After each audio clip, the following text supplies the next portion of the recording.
preps to pros and everything in between. It's Southern Middle Tennessee Sports Today. Live from the Lee Company studio.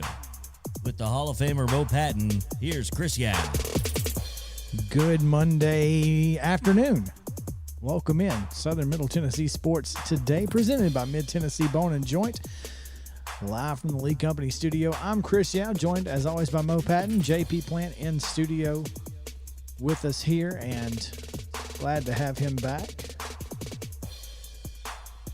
What a day, what a weekend it was. We're going to get to a ton of great stories in this 2-hour show, so I hope that you will stick around until 6 o'clock as we take you on your drive home. But first, Mo, how are you? I'm good. Interesting weekend, as you said. I'm good. It's been fun getting to this point because we've had a little bit of college football, a little bit of pro football, a little bit of high school football, and even some high school football all weekend long. We had some all the way through. So we'll talk about one of those games a little bit later, probably two of them. But just want to get you guys ready for the show. Like I said, I have a really good one coming up. We've got reaction to high school football from Friday and Saturday. We've got talk about maybe one of our biggest surprises of the weeks and how some of our games ended up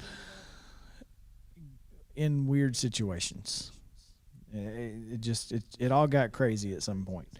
I got to listen to JP on the way home from, some of my trip on the way home, so that was fun. I got to listen to some of him as well.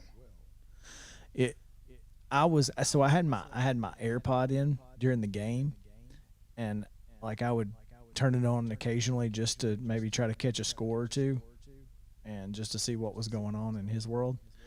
That was kind of fun. But mostly, I just waited till the end.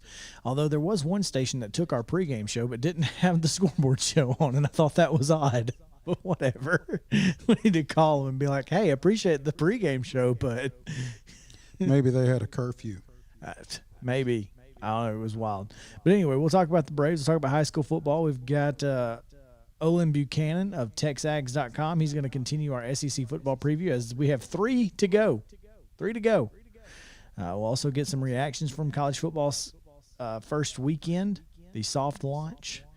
And then we will look ahead this week because we have tons of college football, tons of great high school football, all of that coming your way in the show. We're going to do things a little different going forward because there's some timing issues that we have found with our previous way of doing things. So instead of waiting until the end of this segment, at the beginning of this segment going forward, you will hear yesterday or the weekend's results, today's schedule, all of that on the rundown. This is The Rundown. The Monday Rundown is brought to you by Zion Christian Academy, providing a Christ-centered college prep education at an affordable cost. Call 931-388-5731 or visit zioneagles.org to schedule an appointment for a tour today. In high school football action on Friday night, Providence Christian defeated the host Eagles of Zion Christian 34-0. Columbia Central went on the road for a 26-12 win at Dickson County. Mount Pleasant also a 28-7 road win at Scotts Hill. Lawrence County with a road win, defeating Loretto 45-38. And Lipscomb Academy defeating visiting Independence 62-7. In high school volleyball action over the weekend, Loretto a 2-0 win over Murfreesboro Central, and then falling to BGA 2-0. They then defeated Watertown 2-1 and then fell to Summertown 2-0. Summertown also defeated Houston 2-1, defeated Watertown 2-0, and then lost to Houston 2-1. Yeah, I assume that was probably in a gold bracket championship of some sort. I guess so. Yeah, that was all in the Middle Tennessee Classic. It was. In the cross-country action, apparently Zion Christian held some sort of meet. They held a 4-team meet with Zion, Mount Pleasant, Culleoka, and Hampshire, maybe. Maybe. Yeah. Well, Ben Hirsch won the boys, and that's really the only result we have. Hang on. Unless you've got something. I've got something. Hang on. Haley Keys won the girls. There you but go. It was it was Zion, Mount Pleasant, Culleoka, and Hampshire. Haley Keys ran a 25-minute 56-second time. Ben Hirsch ran a 21:47. Columbia Academy finished 21st over at The Coleman Midget Invitational in Hendersonville. Hendersonville. That's right. Luke Lafferty finished 50th, and the girls finished 10th with Presley Miller taking a 33rd to lead that group. There in the Voiles Classic, it was Independence taking 9th with Nate Martinez finishing 41st. Summit was 22nd. Luke Browning finished 79th, and Columbia Central took 34th place, and Sonny Quinn finished 80th. In volleyball action today, all games starting at 6 o'clock. Columbia Academy is not at Fayetteville because Columbia Academy is shut down for Gotcha. coronavirus reasons right now. Columbia Central is at Hampshire at 6. Marshall County is at Loretto at 6. And Collinwood is at Summertown at 6. Also, in about 15 minutes, Mount Pleasant is at Zion Christian. In girls soccer action at 5 o'clock, it's Brentwood Academy at Summit. First touch at 6 for Loretto at Adamsville and Huntland at Lincoln County. And then Huntland Lincoln County is at 7. and that's it. So That no- is it. Okay. Again, Columbia Academy shut down for COVID reasons, so therefore they're not playing. But that's it. That is your Monday rundown.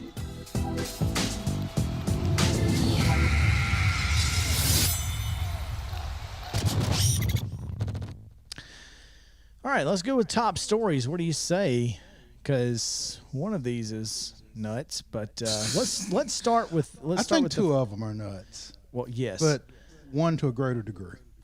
let's start with Oklahoma and Tulane may be playing in Birmingham because of obviously Hurricane Ida. So I want to start with that one because I wanted to say, you know, our thoughts are with those folks down in the Gulf because it is absolutely crazy whether you're in Alabama, Mississippi, Alabama, Louisiana, or the landmass in between the two.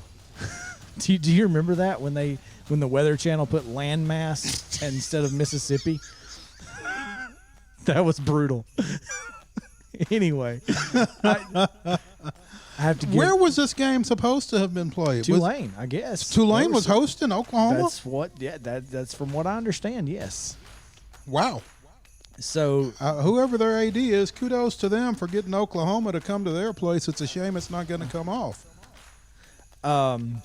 yeah, it is a shame. So apparently they could be playing at Legion Field, and this is obviously nothing Secondary. Yeah, this is If that. secondary.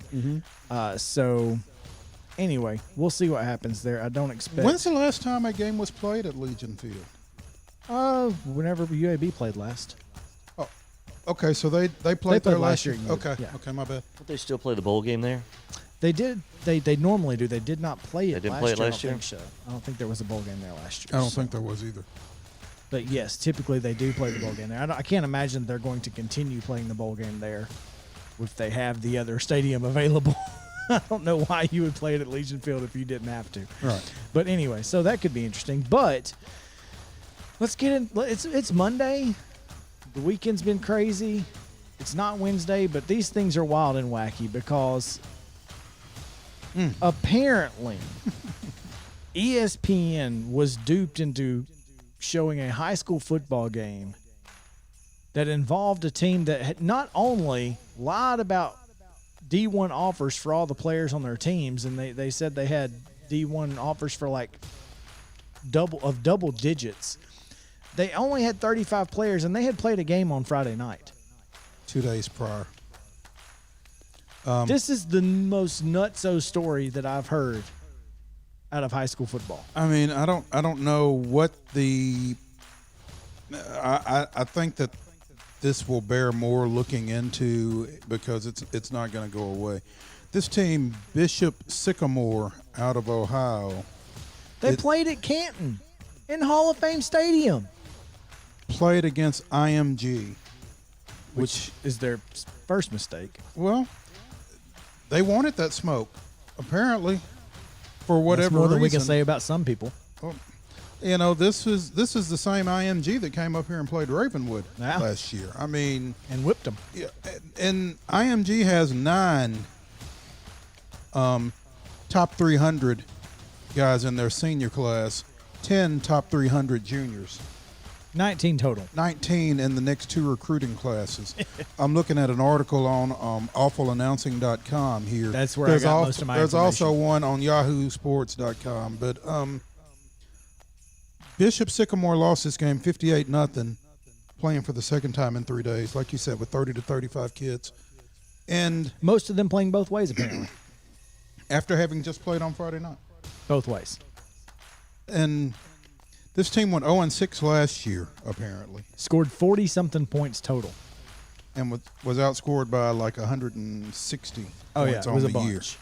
So I don't know.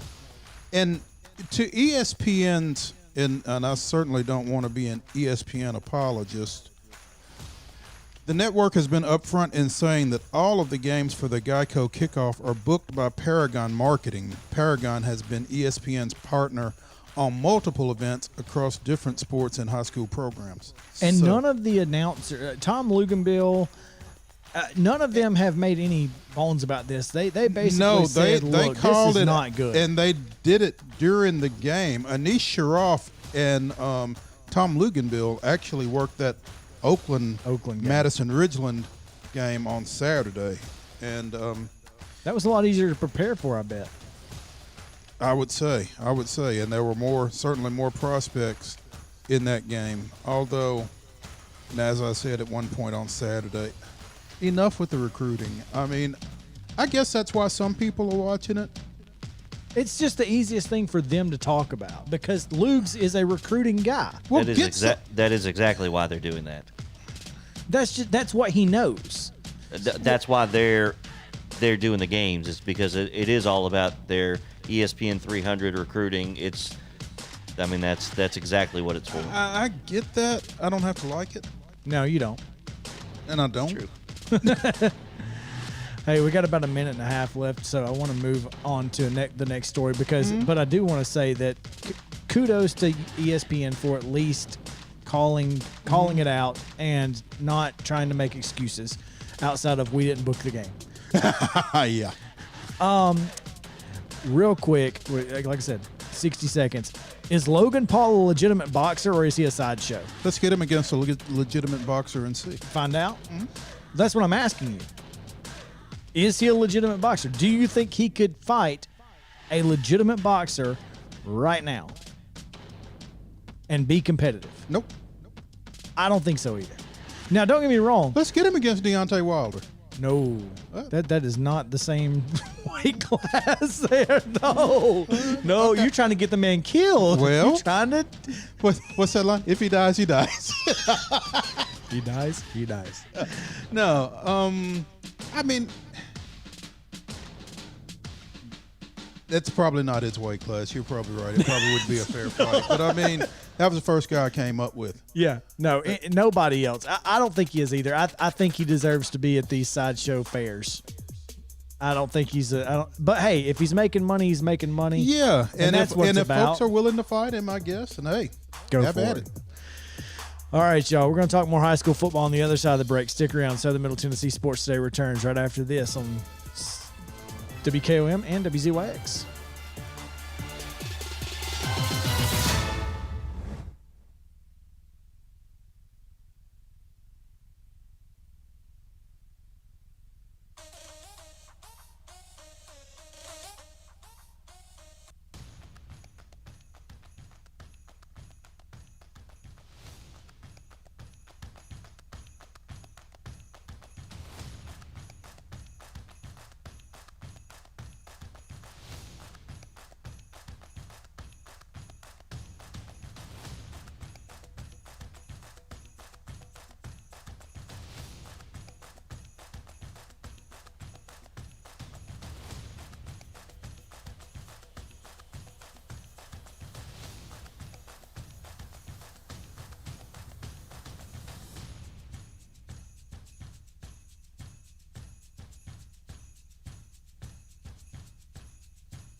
Local sports talk you'll only find here.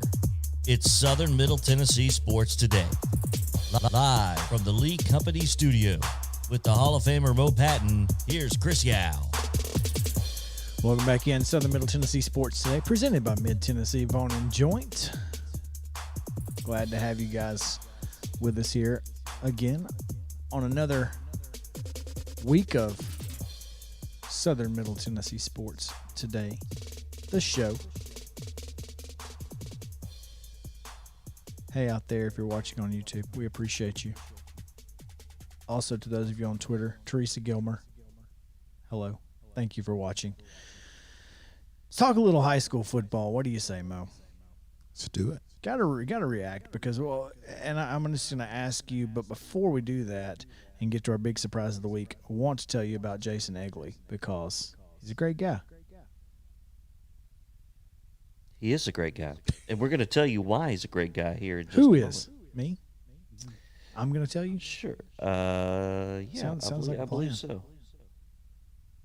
Jason Egley is proud to be your local farmer's agent. Give him a call at 615-250-2723, 615-250-2723, and get smart about your coverage. If you are an educator or a teacher, Jason's going to give you a discount. So make sure to give Jason Egley a call. Lawrenceburg native, Jason Egley. Gotta love him. That's 615-250-2723. Again, get smart about your coverage and call Jason Egley, your local farmer's agent. Underwritten by Farmers Truck Fire Insurance Exchanges and Affiliates. Products not available in every state. Maintaining the Van Johnson Cup. Orange County native. Okay, first of all, let me put you on something because I don't know if you heard JP during his show. I did not. He misled us a little last week. Loretto has beaten Lawrence County in football before. Yeah. They've just never won the Van Johnson Cup. They've only played for the Van Johnson Cup 16 times. They've played more than 16 times. He didn't tell us that I part. think I did. I don't think you did. I think You didn't. I'm not sure think you you just guys. misled No, in us. fact, the Van Johnson Cup never came up in that conversation. I think it did, but that's okay. Yeah. it's all He right. misled us just a No. little. I'm just He saying. didn't mislead us. He lied. No. This man No. lied to us. No. No. I On said the air. I said Loretto has never won the Van Johnson Cup. That's what he said. That's that what what he he said. said? But Yes, I said Loretto has but never won the Van nobody- Johnson Cup. Okay, but like when I've never heard of a game that just randomly got a trophy in the middle of the series. Well, I don't know how old the series is, but Van Johnson. 17 games. No, the series, not the Van Johnson. The See, I series? told you. Yeah. I told you he's not got him. He's got The him series confused. as well. Well, here's the thing. There is, Van Johnson is a real Yeah. is a real human. And, Yeah, he and played the- football at Lawrence County and sustained a spinal injury Yeah. and became a paraplegic as a result of it. And I don't know so if he. that's now, why were they the- playing against Loretto or anything like that? It could have. I don't know It was exactly. back in the 70s, I think, when it took place. So, Yeah, so that's why it's now called the Van Johnson Cup. Right. And that's why that trophy wasn't in existence until then modern time. Mm-hmm. So, Okay, so I want to make sure that we put it out there that Loretto has won 6 times in this series. Oh, yeah. They've tied once, but Loretto's most recent win was in 2002. Loretto dominated in the 90s. They did, in fact, 91, 92, 95, and 96. They won all 4. They won all 4 games in between those time periods, and then those were the Butch Toner years. Correct. Those were. It was during that stretch when they hosted Brentwood Academy Yeah. in the state quarterfinals, and David Daniels' last words to me as we were walking off the field was "best team money can buy," and he was not talking about the Mustangs. Yeah, but the last win again was in 2002. John Jacobs won a couple. Okay. He won in 99 and in 2002, but he was the last one to win.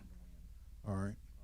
But that just throwing it out there that now I will say this, and it wasn't. if you were paying attention to the score of the game during the game, it might be a surprise that Lawrence County ended up winning because Absolutely, because it was 28-12 at one point. Yeah. Loretto. It was 35-12, wow, I think. No, Was it not? it was not. I think it might have been 35. Let's see. 18? Yeah. That's what it was, That's what it was. 35-18. Yeah, Lawrence County scored the last points up until Loretto's last touchdown when they went back and forth within the last minute. It was an exciting finish. Sounds like. That's with 23 seconds to go. Okay, so Loretto ties the game Tied it with 51 seconds to left. go, and then that's brutal. Yeah. That is a brutal way to lose. Alex Carr. Alex Carr, Dominic Perez, the 48-yard. Dominic Perez with a big game. 6 catches for 103 and a touchdown. Man, After not catching a pass in the Loretto and the Summertown game. wow, that's I'm just 12 of 17 from Alex Carr. I gotta be impressed with that. Alex Carr, 4 touchdowns. Yeah, I'm impressed with 2 that. rushing, 1 passing, and 1 on a 68-yard punt return. He can do it It's all. not bad for your quarterback. Yeah, no doubt. But that wasn't the biggest surprise of the week. What was the biggest surprise for you? We're talking here locally. Or Yeah, I think our area. Again, I expected Lipscomb to beat Independence. I did not expect Lipscomb to beat Independence 62-7. Nobody did. I don't think Trent Dilfer expected to beat that 62-7. I think he would have liked to have, obviously, because he did. Well, sure. But I don't think he expected it. So yeah, you're right. Then that was where I was going. I mean, just the margin of victory in that one. And the thing is, wow, Joe Cummings, first-year quarterback for the Eagles, has had his issues. 2 touchdown passes, 6 picks. I think that outcome speaks more to Lipscomb, Yes, probably, than it does to Independence. I agree. I was thoroughly impressed by Lipscomb Academy's ability to force mistakes. And Alex Broom with 6 touchdowns? 6 touchdowns. Yeah. And I wonder how tough that is for his dad to watch. Overton coach Arcente Broom. You're like, You sure you don't want to come over here and do Yeah. that? Yeah. I mean, but Boston College commit, 1,800 yards last year, helped Lipscomb to the D2 AA state finals, and looks like they're headed in that direction yet again. no doubt. So yeah, that was a pretty big surprise, I think. Talk a little bit about the games The game you went to. well, the game that I went to. Let me just tell you, you want to talk about a 20. Okay, if I thought you were going to get a scoregami there at one point. Yeah, I did too. Because 7-5 at the end of 3 quarters. and I'm just like, what's going on here? Okay, so we get 28-7. The final score seems okay. Well, it's 28-7, except it wasn't just 28-7. It was the most random 28-7 in the history of football. What you got? You got a safety. You got a safety field and a goal. field You goal. got 3 touchdowns. You got two two-point conversions and one an extra point. point. That's how we got to 28. That's The ironic part is that Jackson Collier still had 4 points, as many as he would have had if he'd just kicked 4 extra points. But he kicked a field goal and an extra point. Yeah. I will tell you, it was funny because after the touchdown that put him up 20, I guess 19-7, Jackson runs out there and kick an extra point, and he's like, "Wait, come back." So he decides to go for Get 2 over here. again. To And get it to 14. to make it 21-7. It was just really funny because Jackson he's just trotting out there ready to go, and nope. But it's like at the Apollo when they've got the the hook. That's exactly what it was. Come on back here. Mount Pleasant impressed me because, one, they didn't have Javarius Strayhorn. Okay, he's sitting on the sideline with his ankle taped up, which he had pads on, but never stepped on the field. Kevin Cooper did not have pads on. He was wearing street clothes. After the first half, where Xavier Davidson ran 19 times, I think, for 85 yards and a half, he was like, I'm tired. I don't know what happened. He suffered some sort of injury. Tried to speak with the trainer, and obviously HIPAA. It's not HIPAA. It's FERPA. That too. Yeah. Whatever laws keep them from telling me It's FERPA. what it is. I think it's a little over the top. But yeah, it's FERPA. Whatever. All I know is They I wouldn't wasn't tell allowed you. to know. So, Nick Brown plays the entire game, and Perez Carter comes in the second half and is the catalyst. He doesn't score any of the touchdowns, but he's the guy who on 3rd and 12 gets a first down, converts on a running play for a first down, that sort of thing.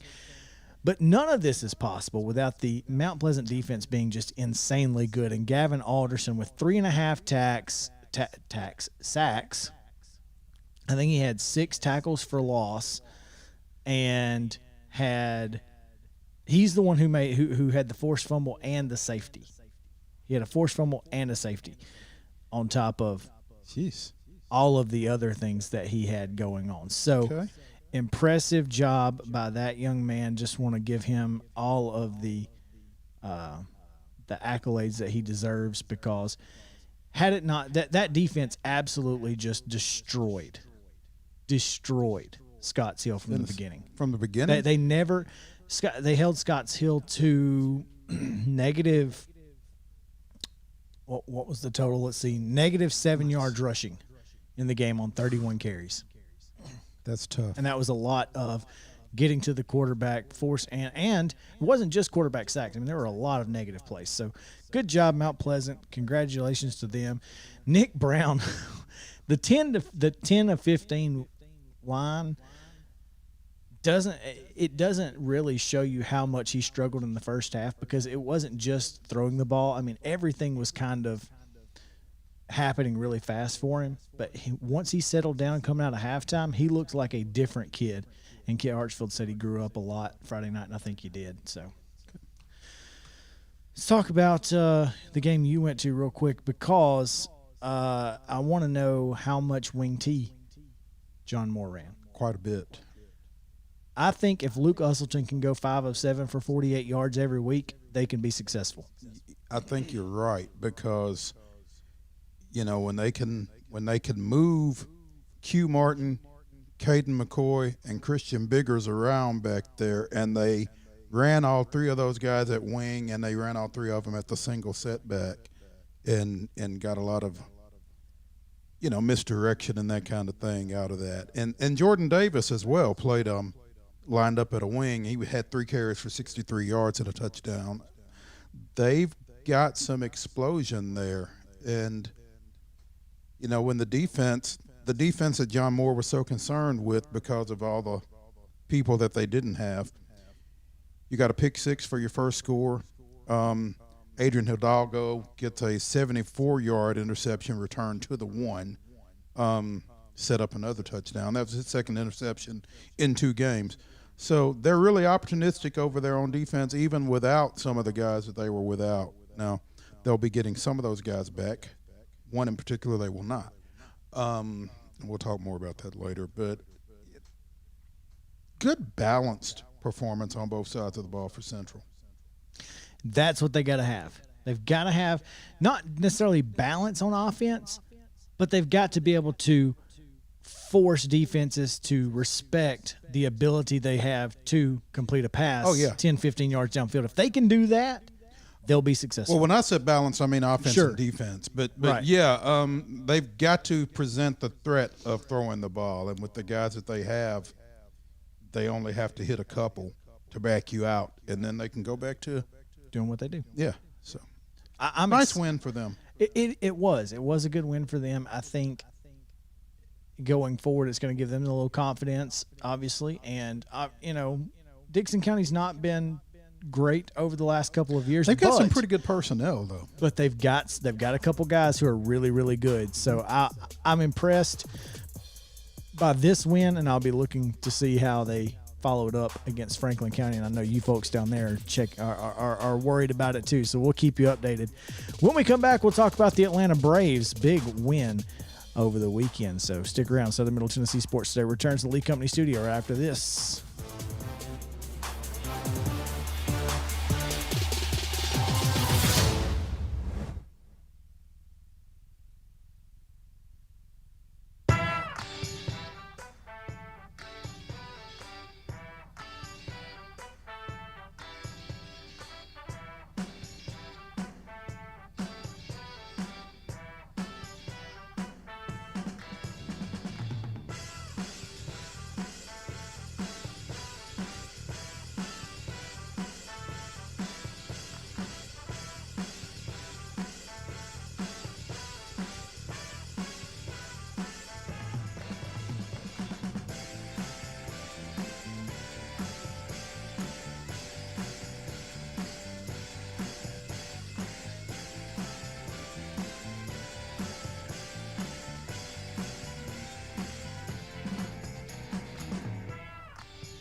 When the Braves play, Chris and Mo are talking about it, Yeah, that's trash can juice. Speak for yourself. for better or worse, on Southern Middle Tennessee Sports Today.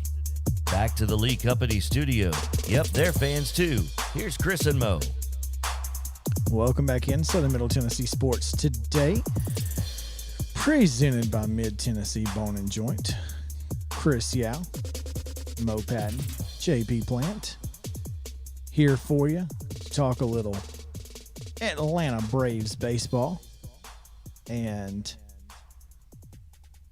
I just want everyone to know that the Atlanta Braves just took 2 of 3 from the, quote, best team in the National League, end quote. Just throwing that out there. I think you need to amend your quote. I think they're supposed to be the best team in baseball. They have the best record in the league. Well, who do you think's better? I'm not saying the Atlanta Braves, clearly. They just won 2 out of 3 against them.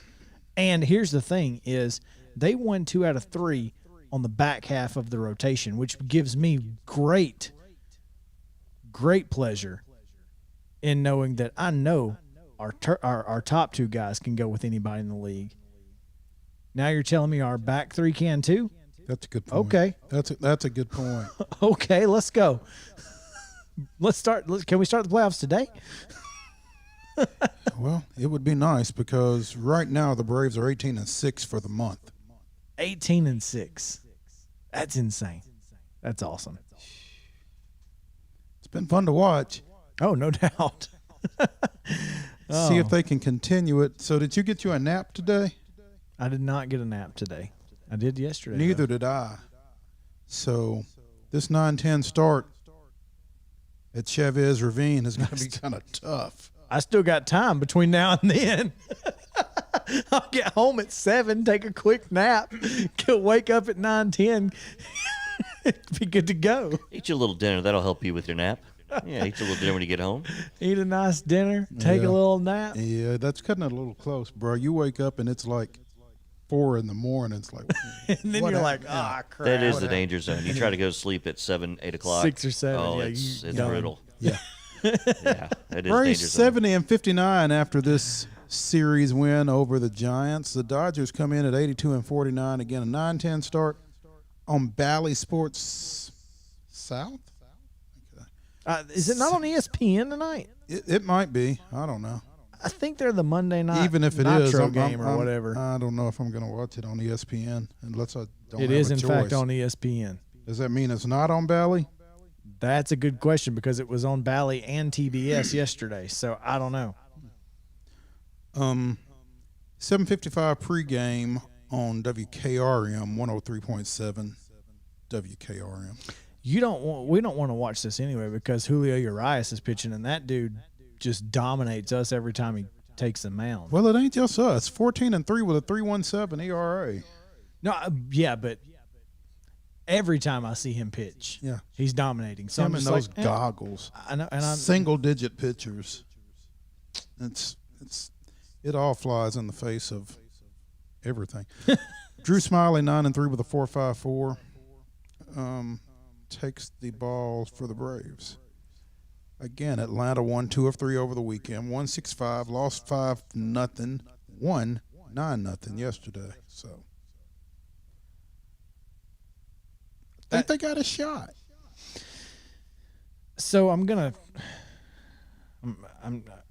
throw this out there. Throw it out there. Yeah, I think they got a shot because I think they have a legitimate most valuable player candidate. And it's not Freddie Freeman. And it's, well, yes, it's not Freddie Freeman, but it also could be Freddie Freeman. That's the thing.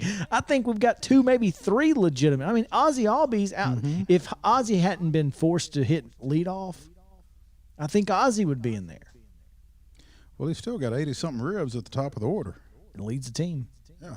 So, I mean, which tells you what the bottom of the order has been doing pretty consistently. getting on base. Yeah. So, but yeah. That's the thing. I mean, Austin Riley is legitimate most valuable player contender. If But you see, don't here's the think thing. Riley, Freeman, Albies means that a Brave won't win it. Because No, they're it going to doesn't. split the vote. No, it doesn't. Freddie Freeman won it last year. And you had Freddie, Acuna, and Ozzy. I'm sorry, Freddie Ozuna and Ozzy were all three potential MVP candidates, and Freddie still won it.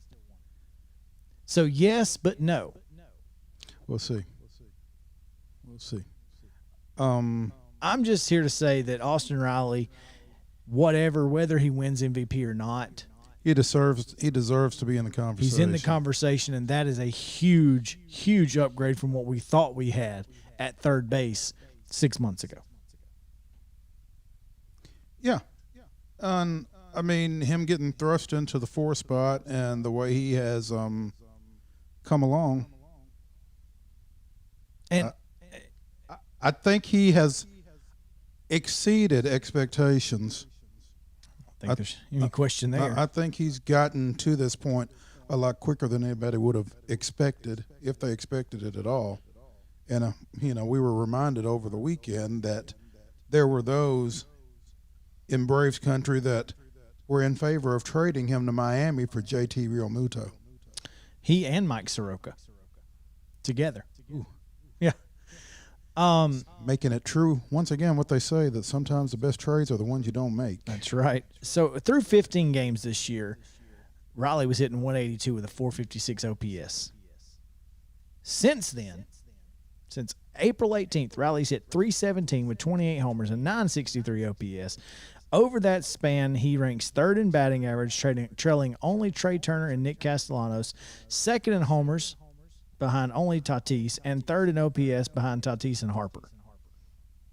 I don't know how to say this than Austin Riley is a player that I never expected to have this year. He's become a player I never expected to have. And on top of that, you've got guys like, Heredia, who just doubled yesterday, and that's what he does. That's what he does. It's Mr. Doubles, Guillermo Heredia.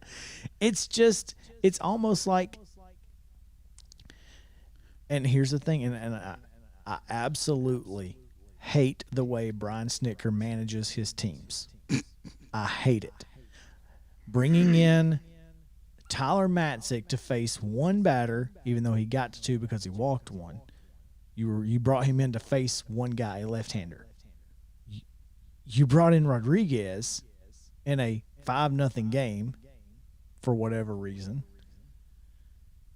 I hate the way he manages his pitching staff and bullpen, okay? But he gets the absolute best out of his players in the field.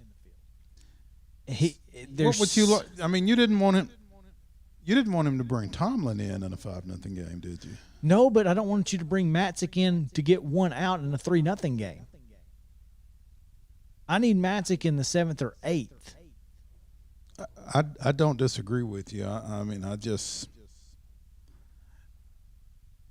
don't know. I'd rather have Matzik at any point than a lot of other than folks. anybody else. Yeah. No, certainly. I mean, we've got 4 guys who I absolutely have the 100% confidence in Jackson, Matzik, Rodriguez, and there's one more. I can't think of his name. It's not Mentor. It's not Mentor. It's not Martin. No. Maybe it's just those 3. I think it's just those 3. Maybe I was wrong. I don't know. Of those, but even still, I have complete confidence in those guys. So I guess it's fine. It is what it is. And I guess at this point, we're just resigned that if it's a safe situation, it's going to be Will Smith. What else? What would give you any reason to believe otherwise? Nothing. Exactly. So it is. That's exactly what it is. But again, he gets the absolute best out of his position players for some reason. And maybe, and I told you this probably before the All-Star break, how we were missing Nick Markakis because he did something in that locker room that was a little bit different. We needed our Nick Markakis, and I think we got that with Jock Peterson. Well, I think I read somewhere over the weekend he's been in the playoffs each of the last 7 years. He's just a guy who I think people respect, and he has a He has a demeanor that is as a guy that everybody can come to no matter what side of the situation you're in. He's kind of a mediator. He's a guy who can be there and just sit down in that locker room, anything that's going on. Hey guys, that stuff doesn't matter. We're trying to win baseball games. And I think Nick did that. And now that we've got that, this team has gone to the roof. I mean, skyrocketed. And we made the list yesterday. I don't have the list in front of me of the trades that we made. But it was, Jock for all those, and you had replied that it was, who won at the deadline. Well, it was clearly the Braves. Oh, yeah. The Braves definitely won at the deadline because, I mean, the fact that you can go out there, Alex Anthopoulos can get guys like Jock Peterson and just completely rework your outfield on the fly. And here we are going, holy crap, this guy is the best we've seen him. It rarely happens that way for the Braves. Yeah, I mean, Alex Anthopoulos, if this keeps up, has to get some consideration for GM of the year just on the basis of, the trades that he was able to make right there at the deadline with those 4 outfielders and with Rodriguez. Kevin McAlpin said the new dudes, Peterson, Soler, Duvall, Vogt, and Rosario have combined for 17 homers, 59 RBI since the deadline. Rodriguez has given up just 2 earned runs in 13 innings. So there you go. All right, real quick, tell us this day in Braves history. August 30th, 1953, 21-year-old Milwaukee third baseman Eddie Matthews hit 3 home runs as the Braves swept Pittsburgh at Forbes Field, 19-4 and 11-5. Matthews went on to hit a major league leading 47 homers in the team's first season in Wisconsin, making him at that time the second youngest player to lead the majors in homers, and finished his career with 512. He was a good one. He was. Man, Eddie Matthews, just another in the long line of great Atlanta third basemen. Did you see the one from like 2004 on there about another Braves third baseman? Today is the birthday of Shea Jones. Ha! Nice. Yeah. Today is Shea Jones' birthday. That's all I'm saying. There you go. Speaking of great third baseman. Right. Nashville Sounds idle tonight before traveling to take on the Louisville Bats. Tuesday, they'll send Hunter Green to the bump with a 4-6 record, 3.78 ERA to take on Dylan File, who's 1-2 with a 4.91. Dustin Peterson's 8th inning sac fly gave the Sounds a 3-2 win on Sunday over Gwinnett. Third straight win for Nashville. 3-0 win on Friday, 2-1 on Saturday, and they got the series split after those 3 losses to open. And again, 2 of those last 3 decided by one run. So the 3-0 win on Friday was the only game in Nashville that was not decided by 2 runs or less, and it was just 3 runs. Yeah. So there you go. I don't think the Stripers knew what to do without Rosario. They were just confused. Wait a minute. Who's going to hit? What happened to Eduardo? Oh, and then he got to get on the broadcast. I thought that was cool too. All right, when we come back, Southeastern Conference football previews continue. Olin Buchanan of TexAgs.com. We roll on. Southern Middle Tennessee Sports Today, presented by Mid-Tennessee Bone and Joint. Come back right after this.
preps to pros and everything in between. It's Southern Middle Tennessee Sports Today. Live from the Lee Company studio. With the Hall of Famer Mo Patton, here's Chris Yao. Welcome back into Southern Middle Tennessee Sports Today, presented by Mid-Tennessee Bone and Joint. Chris Yao here, along with Mo Patton and JP Plant.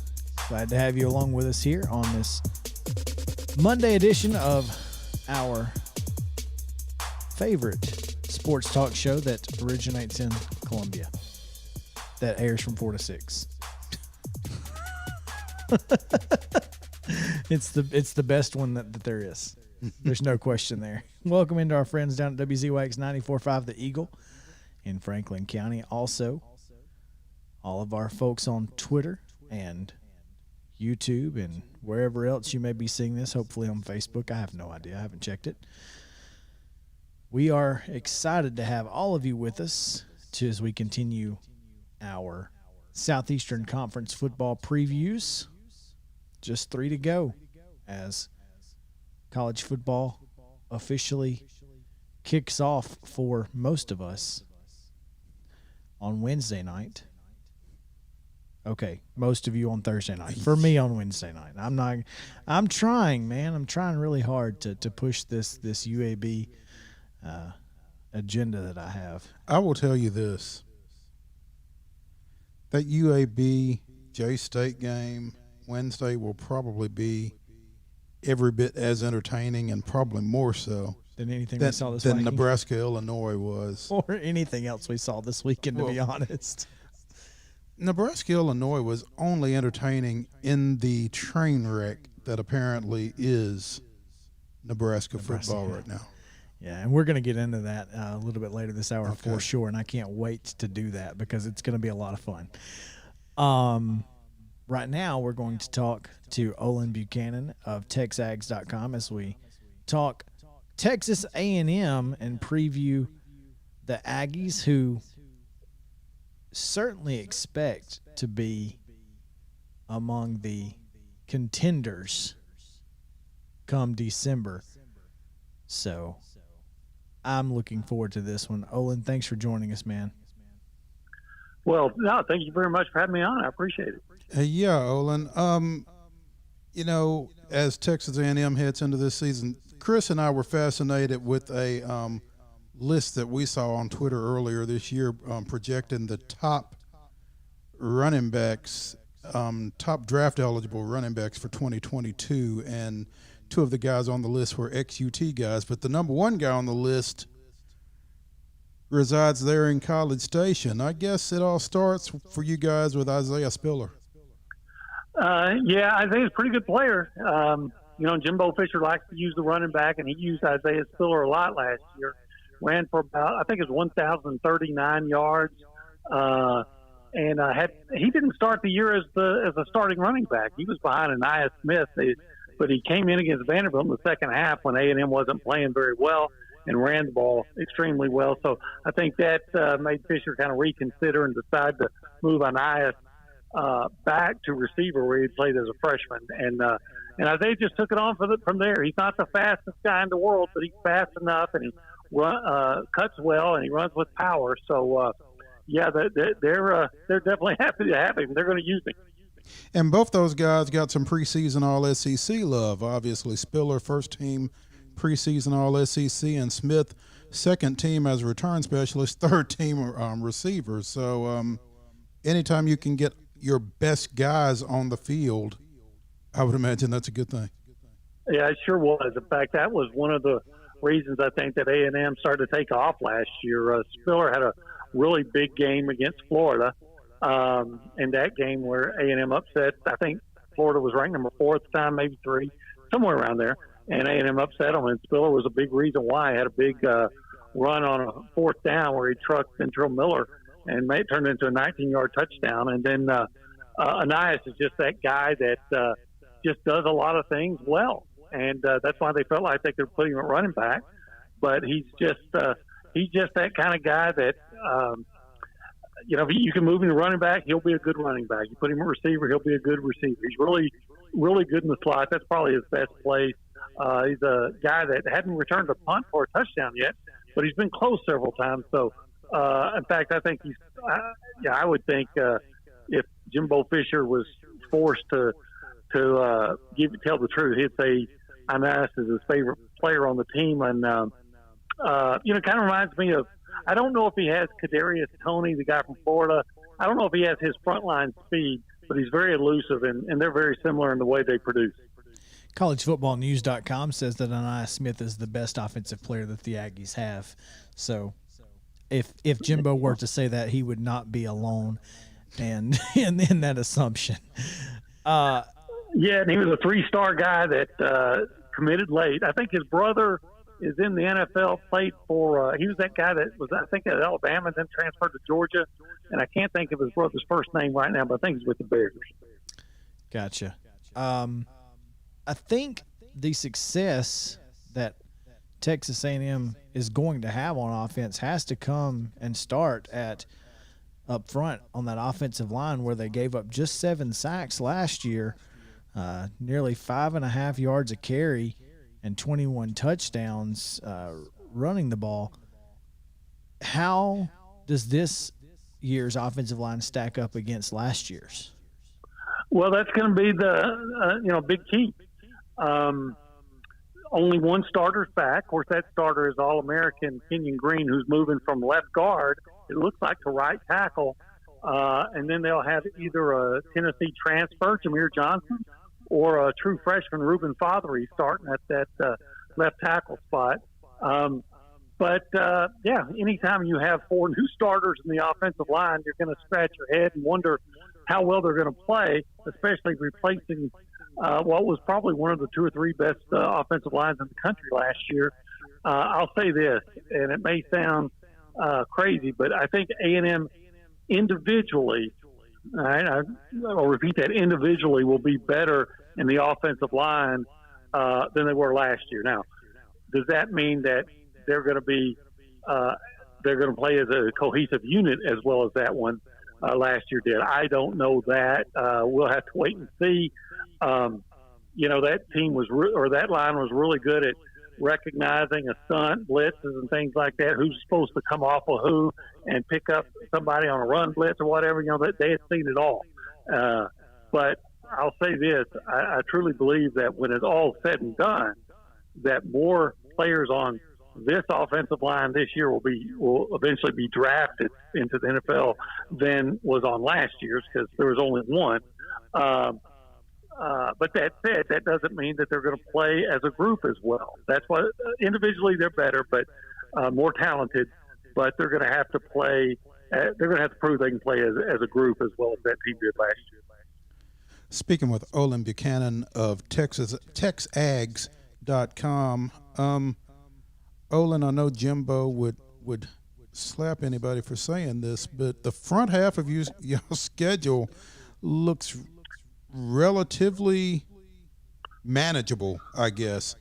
And the fact that you've got Alabama coming to your place on October 9th, I would think has to make folks feel pretty good about the way the schedule sets up, early anyway. Well, I think the schedule is about as I'll call it advantageous as you can have in the SEC West that we've learned.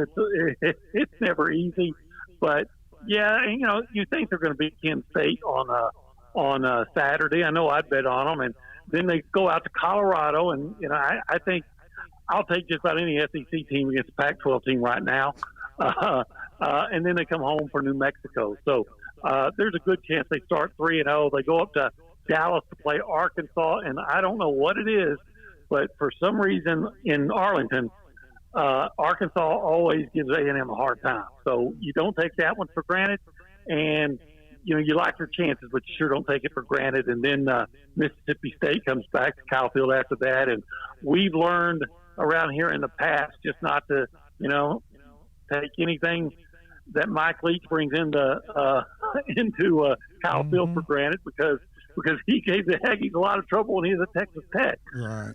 But all that said, you're going to feel pretty good about your chances. I think A&M will be favored in all those games. So, if they can play well and don't give anything away, I think there's a good chance they'll be 5-0 when Alabama comes to town on Jimbo Fisher's birthday, by the way. Oh. So maybe that'll be a big birthday It's a present. heck of a present. Yeah. It would be, and he'd have about 102,000 ready to celebrate with him. Oh, I bet. No doubt. Has to be a big cake. The rest of that schedule is still not, outside. Obviously you go to LSU, and at Ole Miss is never a guarantee. But you get Auburn at home. You don't have to travel across the entire Southeast to South Carolina. They have to come to you.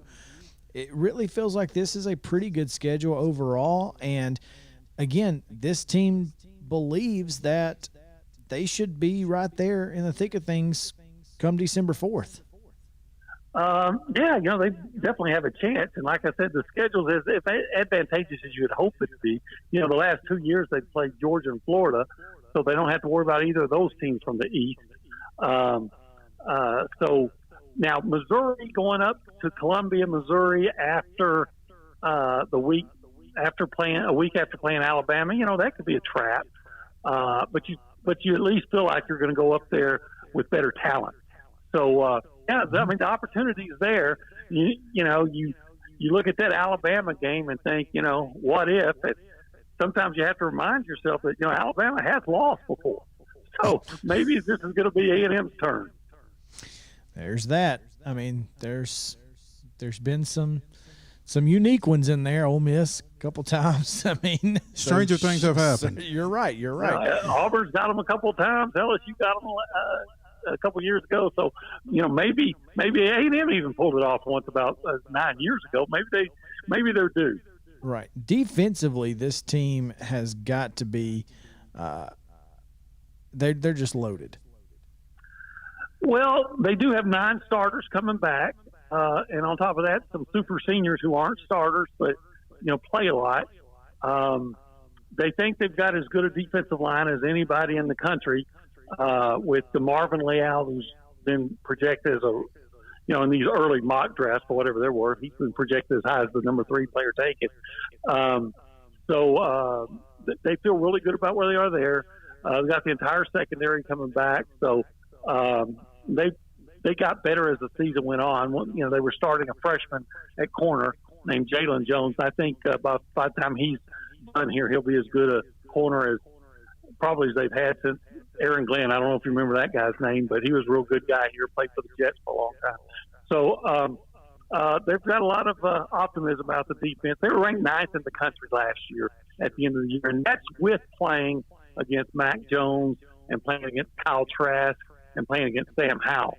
So now they did miss Matt Corral, but they played some really good quarterbacks last year, so maybe they won't be challenged as much. Now, they did have a tendency to give up some big plays in the secondary. Part of that was because one of their safeties, Monty Richardson, was playing with a hurt foot. But, hey, he was still the best shot out there. No excuses. They've got to do a better job against the deep ball. And if they do that, then, they've been really good against the run. And I suspect they'll be good against the run again, too. Although, I will say this, they do have replaced Buddy Johnson, their heart and soul at inside linebacker. And he's playing for the Steelers now. So, those are going to be some tough shoes to fill. No question. Olin Buchanan, TexAgs.com, joining us here on Southern Middle Tennessee Sports Today. Olin, we appreciate your time, and we look forward to watching the Aggies this year. Okay, guys. Well, thank you very much again for having me on. Absolutely. Texas A&M, supposed to be the second best team in the West. We'll see. I think that schedule really helps them with that. Again, that and 9 starters on a really good defense coming back. So yeah, we'll see. They've got Alabama at their place, like we said. They go to Ole Miss, they go to LSU. So Auburn comes to them. Okay, and that's huge. I mean, when you can get South Carolina and Auburn, you don't have to travel all the way, and Alabama, you don't have to travel west of the Mississippi. Well, I guess they go to Ole Miss, but that's it. Yeah. And Ole Miss is going to be good. That'll be an entertaining ball game. Yeah, I mean, them trying to stop Lane Kiffin's offense is going to be a really fun matchup, so I'll look forward to it. When we come back, we've got more college football reactions. We'll round up week 0, so stick around. We'll talk about the Titans' backup quarterbacks. Their quarterback questions, were they answered? We'll find out. The parking and entry questions have not been, so yeah, plenty to get to. We'll be right back. Southern Middle Tennessee Sports Day, presented by Mid-Tennessee Barn Joint.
Covering the teams you care about. It's Southern Middle Tennessee Sports Today.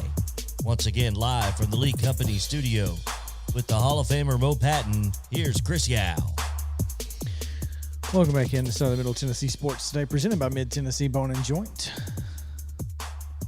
Glad to have you guys with us in hour number 2, talking a little college and pro football with you here as we look back at week 0. We'll look ahead to week 1 of college football in the next segment and week 3 of high school football. Gosh, week 3 already. Can you imagine? That's just insane. We're almost 33% of the way through the season. It's crazy to think about. Mo, as you look back at this weekend of college football, which I know you and I probably didn't watch much of it. I paid more attention than I had anticipated. The game that I watched the most time of was Alcorn State and NC A&T, and I think just because again I'm an FCS guy. Mm-hmm. I enjoy watching FCS football, especially the MEAC SWAC Challenge. It's always it's usually a pretty good ball game, and that one was too. But I'm driving to my parents' house Saturday morning, and so obviously I'm not watching Nebraska and Illinois, but I'm kind of keeping up with it as I can. And when I see that a safety was the first point scored, I thought, did they just watch the Mount Pleasant game and think that seems fun? Let's try that. I mean, it was just insane. Did you see how it happened? Did you ever see the play? I did see the play, and it was even weirder than just a normal safety. I mean, just why are you back there? Well, why are you there? Why are you there? But then once you are there, what possesses you to throw the ball out? I don't know. I mean, because he was your out. End He went game back at in. that point? Yeah. He was out. He went Yeah, back he in. So it was going to fielded be the a ball. safety either way. Yeah, he fielded the ball in the field of play. He stepped back into the end zone. And had he then been tackled, it would have been a safety. yeah. So he was just trying to keep. He was thinking, oh, if I throw it, What? then maybe I won't get. Maybe it's not a safety. He probably just didn't know the rule. That's just football IQ. Either way, it was a safety. I think if I recall correctly, because I actually was watching at that time, I think that Why? because it was on. Okay. Because it was on. I think I know they reviewed it, and I think what they determined that his knee was down and the ball was in the end zone when his knee was down, which happened before he threw it. Either way, either was gonna be a result safety. results Oh, in yeah. a safety. I think officially they did review it, and his knee was down So they're saying his knee was down in the end in zone. the end zone. After he caught the ball in the field of play. Caught the ball in the field of play, and he slipped a little bit, went back in, and as he's trying to get back up, his knee did go down, and at that point, he was in the end zone. Well, and no matter what, it was a poor play because you should never be there on a punt. Yeah. No. Put With- your with heels the on the ball. 10 and do not back up. Now, somebody said on the broadcast that they had a really good punt earlier in the game and had pinned them at the half-yard line or something. That was the second punt of the day for Illinois. Okay. The first one, he angled it perfectly, and it bounced out at the 1. So they were trying to avoid that Correct. situation, and somehow it was worse. Of all, I think there was a loss in translation from the Nebraska coaching staff of don't let that happen again. They didn't let that happen again. Don't let it drop, But but don't catch it on the goal line. yeah, or in the end zone. That goes without saying. Well, I guess if he had caught it in the end zone, would've been a it would have been a touchback. touchback. right. Yeah. So it was just another really good punt by the Illinois punter. And another really bad play by Nebraska Just yeah. in a series of. Yeah, it was Lemony Snicket's in a series of unfortunate events, except it was Scott Frost, unfortunately for him. There's a girl on who does sports jokes on TikTok, and she made a Facebook. She joined a Nebraska football Facebook fan group, and said, "This is great." She's like, "Cornhusker Nation, don't be sad. The Big Ten is conspiring against Nebraska. They wanted this Burt guy to win his first game, and we had to pay the price." Bert, yeah. Oh, it was so funny, and I thought, my goodness. But again, we didn't think that Illinois was going to have the talent to win this game, did we? And yet, We didn't necessarily think that Illinois would have the talent to win this game, but we didn't know what Nebraska was going to do to help them either. Illinois does have a lot of experience, for whatever that's worth. They've got some super seniors, don't Super they? seniors, they've got a total of super seniors and seniors 42 on their roster. And a guy who knows how to win in the Big Ten at the helm. Yep. Yeah. And they won with the backup quarterback, I saw something. which is a transfer, I think, from Rutgers, right? A transfer from Rutgers who was beaten out by a transfer from Nebraska to just bring it Full circle. full circle. Yep. Yeah. So the guy from Nebraska went to Rutgers, won the job, And the and guy so that from guy transferred to Illinois. Illinois and beat and Nebraska. beat Nebraska Jeez. as a backup for Illinois. How bad is this for Scott Frost? Is it detrimental? Or do people want this to work so badly that they're just willing? No, I think it's detrimental. I don't know how, if you're Nebraska losing to Illinois to open the season, I don't know how you overcome that. You have to win a lot more against a lot of other teams Uh, that you're not against supposed to beat. That you're not supposed to beat, and probably aren't going against to. a lot better teams. Yeah. I mean, that's a game that, like you said, Nebraska is supposed to win. Well, If they you won- listen to their fan base, that's a game Nebraska is supposed to win 10 times out of 10. well, they had won it 9 times out of 10 before that. Literally, they were 9-1-1 since 1924, and lost. They had only They've only played 11 they've only times? played 11 times. Oh, wow. How long has Nebraska been in the Big Ten? I have no idea. It's crazy. Um, I guess I just would have thought they would have played more than that. But, yeah, they've won it 9 out of 11 times, and yeah, that's going to leave a mark. Right, right. Other teams that made statements, whether good or bad, UTEP, a 30-3 win over New Mexico State, the program's largest margin of victory since beating North Texas 52-24, and their largest road win since they beat UTSA 34-0 in 2014. Also, just their third win over an FBS team since 2016. And Mike Price isn't still there, right? I was just about to ask that.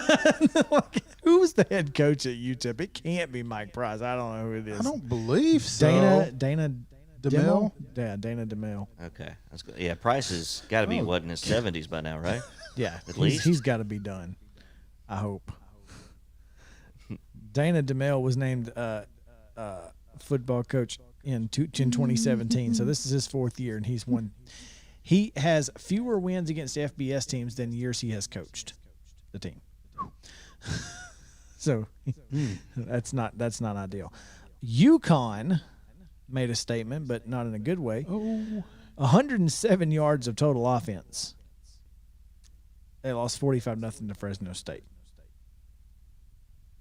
Didn't Eddie George, as guest picker on game day, pick UConn to win that game? I think he did. See, I didn't watch game I didn't day. watch game day. I was busy, but I thought I saw something. I caught the end of it. I think he did.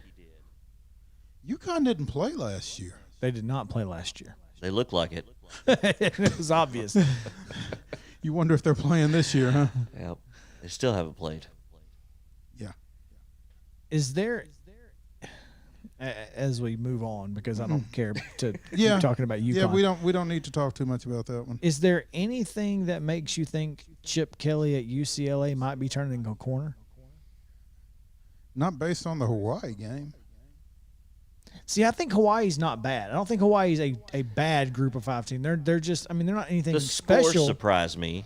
But again, yeah, But I don't know a UCLA's whole not lot been about very Hawaii. good. Yeah. But I wonder how much of that score is in an effort to create those kind of scenarios and questions.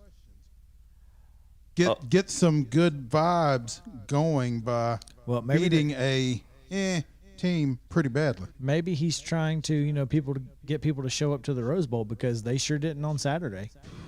And Brett McMurphy would have you think that it's because there's a beach and too many other things going on in Los Angeles. No, that's it doesn't matter. I don't know. I mean, I do think I've never been to LA, but from what I understand, there is a lot going on, and there is a beach 30 minutes away. I mean, if you're not putting a really good product out there, I would say folks have other things to do. They've got other options. The premise was that this is why the Pac-12 is the Pac-12, and why the Pac-12 isn't very good at football because nobody cares, not even the fans. And if if Alabama had been playing Hawaii yesterday, at kickoff there would have been 100,000 fans there. Now at the fourth quarter there would have been there's 34. not a beach 30 minutes away from Tuscaloosa. Okay, if Florida had played Hawaii, which there is a beach an hour away, I'm telling you, they're playing La Tech this weekend. It'll be full. There will be 90,000 fans in Ben Hill Griffin Stadium against La Tech. And I don't disagree with that. And that's the point. The point was that it's the first game of the year, the first time you can have full stadiums, and this is what you're doing. A lot of it too is the urban rural type of Sure. dichotomy. I mean, you look at New York college football, no. They don't care. Chicago, not really. But LA's not that way though. San Francisco, UCLA, LA. USC. I mean, they've got some powerhouse programs, but still, I mean, there's 15 million people in the greater LA area. And they can't get 100,000 of them to show up for a football game. I mean, that's kind of the problem. That's like But, less than they're- 1%. Those are pro towns. No, you're right. I mean- get that. I'm just saying, like, don't tell me that it's because of a beach and it's the summer. It's not like solely. it's just because of it's where you are. If UCLA was winning national championships every year, that would have been a sold out When USC stadium. and Pete Carroll and that group was winning, they filled the Coliseum. Right. Yep. And UCLA, if they were doing the same thing, they would be filling the Rose Bowl. Exactly. So, it is what it is. I just thought that was an interesting concept. I think that Chip Kelly can turn the corner, and if given the time that he needs in LA, Chip Kelly could be dangerous at UCLA. We'll find out next week or this Saturday. Well, we're going to find out a lot next week. Well, Saturday, yeah. And to your question, I do think it was a statement game for Chip Kelly and UCLA. They knew LSU was watching. Well, I don't know that LSU saw anything that makes them shiver. Probably not, but they still wanted to, I think, make a statement. Can't blame them, obviously. But anyway, college football week 0 is not great, but it's something, I guess, to kind of tide you over if you have nothing else to watch. I had other things that I cared about to watch instead, so therefore I did. Well, I mean, I guess it's a nice appetizer. It is. It's just It's a soft launch. It is a soft launch to get you in the mood and the thought process of, hey, we're coming. Here's some As Ed Orgeron would say, we coming. we coming.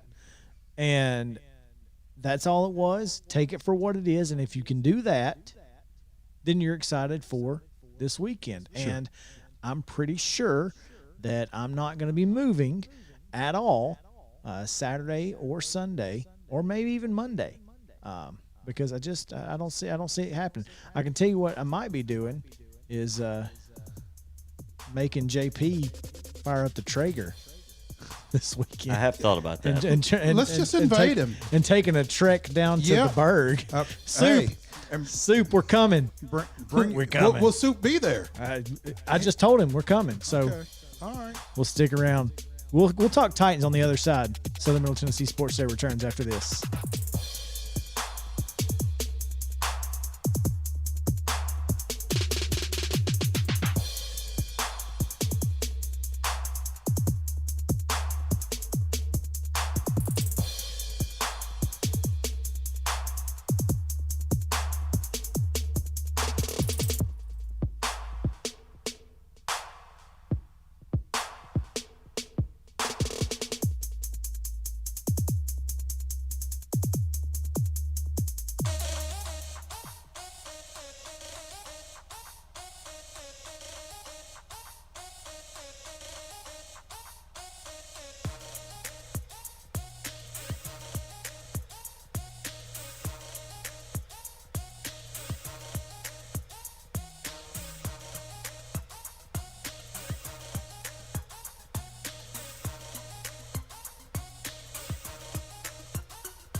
sports talk show you've always wanted. It's Southern Middle Tennessee Sports Today. From preps to pros. Live from the Lee Company studio. With the Hall of Famer Mo Patton, here's Chris Yao. Welcome back in Southern Middle Tennessee Sports Today, presented by Mid-Tennessee Bone and Joint. Final segment of this Monday show as we come to you 14 minutes to the top of the hour. Yeah. Let's just go music all the way through. What do you say? It's like, what's going on here? I wanted to ask you guys this in the last segment, but we just talked college football the whole time, and that's fine. But Tennessee Titans, they give Matt Barkley the start. We thought, hey, there's going to be some at least some sort of competition here for the backup role between he and Logan Woodside. And then Logan Woodside goes out and obviously, you know, he made better decisions because but it also led to fewer yards per attempt, et cetera, that sort of thing. Mm-hmm. But to me, it feels like the question has been answered. You think it's Woodside? I think it's got to be Woodside. I think you have to approach the backup quarterback position for the Titans differently this year than you might in other years, in that, you know, this is a team that's got something to play for. And it's not Woodside's fault that he has not taken a snap in the NFL in regular season play, but he's not taken a regular season snap. And, I mean, the only way to get over that is to do it. But I just feel like the experience Barkley brings, if he's in a situation where he has to play, is going to be vital to this team. Does that make sense? Yes, and I will tell you that I know who and what Ryan Tannehill is and has become. Mm-hmm. But Matt Barkley does have experience in the NFL, and it ain't been good. So my thought is, you know what you got when you got Matt Barkley. You don't know what you're necessarily going to get with Logan Woodside. Maybe you give him that chance because you've seen Barkley in the NFL. It ain't been great. I'm just saying. I see what you're saying, and you know, you make a good point. I mean, is bad experience better than no experience? I mean, and maybe it's not. You know, Here's a question: I think experience is a key factor, but how close are they to where you're starting to look at that? If they are neck and neck, then does the experience, do you think, wins out? Or is it what Chris is talking about, that while that experience is there, it's not great, there's more upside with Woodside? I don't think I was about to say, give yourself the high. He just gave himself the snare, and he should, because that was good. Originally, no pun intended, but once it came to me, I gotta go for it. I think, and this is just 40,000 foot view from a guy who has no idea about pro football. You go a lot higher than most people do. Yeah, most people go 30. 30,000, yeah. You go 40, you overachiever. You do you, yeah. But I just feel like you have a guy who knows your system, who's been practicing with these guys for longer than Matt Barkley, because Barkley wasn't even there when preseason practice started. Woodside's been there a couple years. He understands the system. He understands the personnel. And I don't think they're necessarily neck and neck at this point. I think Woodside pulled away a little bit, and I don't think he needed to outplay Barkley so far, that it was a no-brainer. I think if they're neck and neck, you go with the guy who's been with you over the last couple of years. Wasn't Woodside coming into preseason the backup? Yes. Mm-hmm. He has been last year. He was last year. And Did you guys see anything that really changed that from Barkley? I've not seen a Titans I mean, nothing preseason great, game. right? But again, like, yes, Logan Woodside has done nothing to lose the backup job, in my opinion. I don't think he's gone out there and just nobody has said that, and this is just obviously from reading Titans reports because we've not seen them, but you're not seeing folks say, well, Logan Woodside's just not, he's not capable.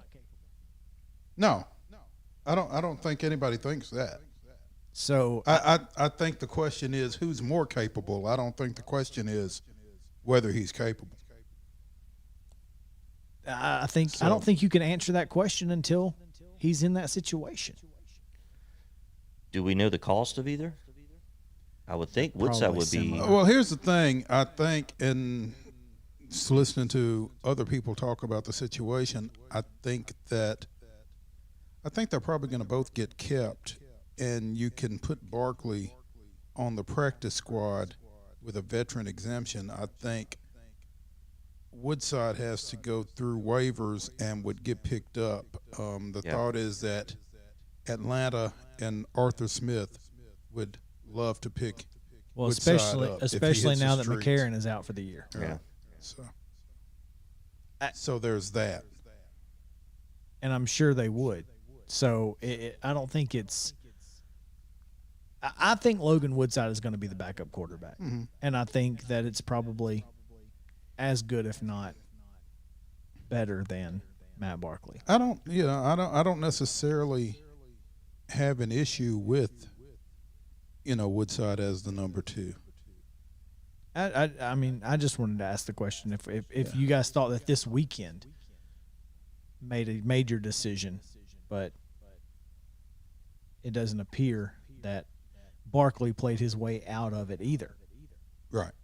So, all right, we do know that the parking and entry questions at Nissan Stadium have not been answered. The parking passes on your phone apparently were a disaster.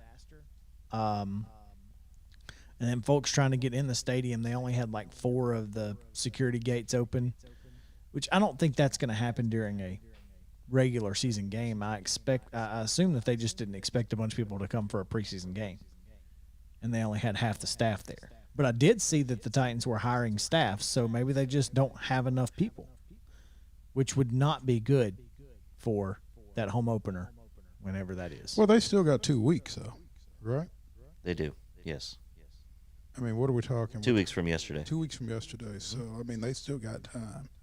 Well, if you're out there and you need some sort of extra Little money, side hustle. apparently the Titans could use your help in taking tickets or security. I do have one question, Mo, as we move away from the Titans.